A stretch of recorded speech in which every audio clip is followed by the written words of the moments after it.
আপনাদের সকলকে দুহাত জোর করে নমস্কার জানাই ও আপনাদের সকল পরিবারকেও নমস্কার জানাই এবং দেশ বিদেশে যারা আছেন আমি প্রত্যেককেই নমস্কার জানাই। আমি শ্রী বিশ্বনাথ চক্রবর্তী।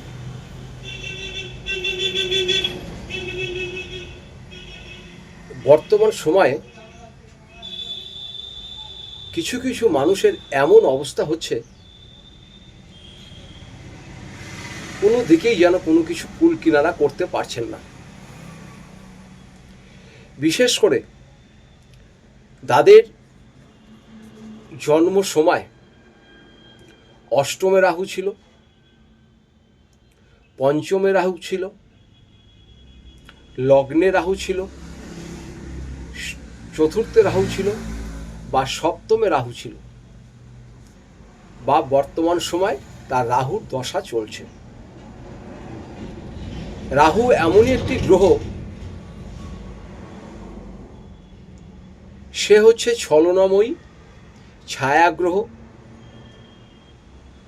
মানুষের জীবনকে একদম তছনছ করে দেবে। এই রাহু যার চলে, রাহুর মহাদশা 18 বছর চলে। যেসব স্থানে বললাম সেই সব স্থানে যদি রাহু থাকে, তারপরে তাদের যদি রাহুর দশা চলে, তাদের জীবনকে একদম দুর্বিষিত করে দেয়। যাদের পঞ্চমে রাহু আছে জন্মকালীন বা বর্তমান, যাদের অষ্টমে রাহু আছে, সপ্তমে রাহু আছে, লগ্নে রাহু আছে, চতুর্থে রাহু আছে,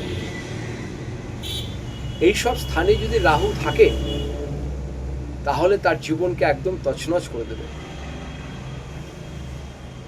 সপ্তমে রাহু থাকলে পারিবারিক শান্তি কোনো মতেই পাবেন না। অষ্টমে যদি রাহু থাকে আপনার সবসময় নানা রকম অঘটন ঘটে থাকবে। এই আজকে হাত ভাঙছে, কালকে পা ভাঙছে, ছোট ছোট অ্যাক্সিডেন্ট হতে থাকবে।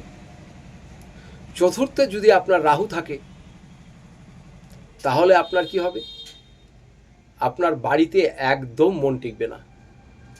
বাড়ির বাইরে আপনি যখন থাকবেন তখন মনে হবে অনেক ভালো থাকবেন, আর বাড়িতে আপনি যখনই আসবেন তখনই যেন আপনার মন অস্থির করবে এবং আপনি একটি সবার কাছেই সমালোচনার পাত্র হবেন।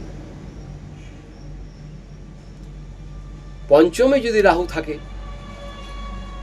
সন্তানকে নিয়ে আপনি খুবই কষ্ট পাবেন। যেসব স্থানে রাহু আছে বা কারো যদি রাহুর মহাদশা চলে, আপনাদের হয়তো অর্থ কষ্ট হবে না, অর্থ আপনাদের হাতে প্রচুর আসবে, কিন্তু আপনারা কিন্তু পারিবারিক শান্তি পাবেন না, সন্তানকে নিয়ে শান্তি পাবেন না। চতুর্থ রাহু মাকে নিয়ে সবসময় কষ্ট পাবেন, মায়ের নানা রকম অসুখ বিসুখ লেগেই থাকবে। এই রাহু কিন্তু এমনই একটি গ্রহ, কাউকে সে ছাড়ে না। অর্থ আপনাকে দেবে, কিন্তু সে অর্থ আপনার থেকে আবার যে করেই হোক সে বার করে নেবে। তাই রাহুর দশা চলছে বা এইসব স্থানেই যদি রাহু কারো থাকে জন্মকালীন বা জন্ম সময়, আর রাহুর মহাদশা যদি চলে, আপনাদের আমি একটা কথাই খালি বলবো, আপনারা শুক্রবার দিনকে শিবলিঙ্গে দুধ আর গঙ্গা জল ঢালুন। শুধুমাত্র শুক্রবার দিনকে শিবলিঙ্গে দুধ আর গঙ্গা জল ঢালুন।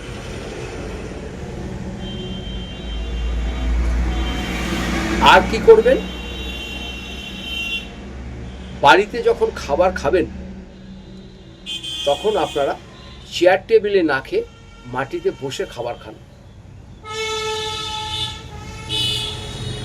আর আপনি যে ঘরে শুয়ে থাকেন সেই ঘরে দক্ষিণ দিকের কোণাতে একটি মাটির কলসিতে 1 ঘটি জল রাখবেন, মাটির রাখবেন, তার ভিতরে খালি একটি সাদা চন্দনের টুকরো ফেলে দেবেন।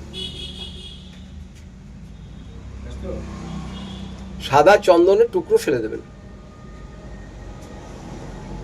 আর স্নান করে প্রতিদিন কপালে আপনি সাদা চন্দনের টিপ পরবেন, দেখবেন অনেক ভালো থাকবেন। সবাই ভালো থাকবেন, সুস্থ থাকবেন। যদি প্রয়োজন পড়ে নিচের নাম্বারে যোগাযোগ করবেন। সন্ধ্যে 7টা থেকে 8টার মধ্যে ফোন করবেন, দয়া করে অন্য সময় ফোন করবেন না। সবাই ভালো থাকুন। আপনাদের সকলকে নমস্কার জানাই। হ্যাঁ।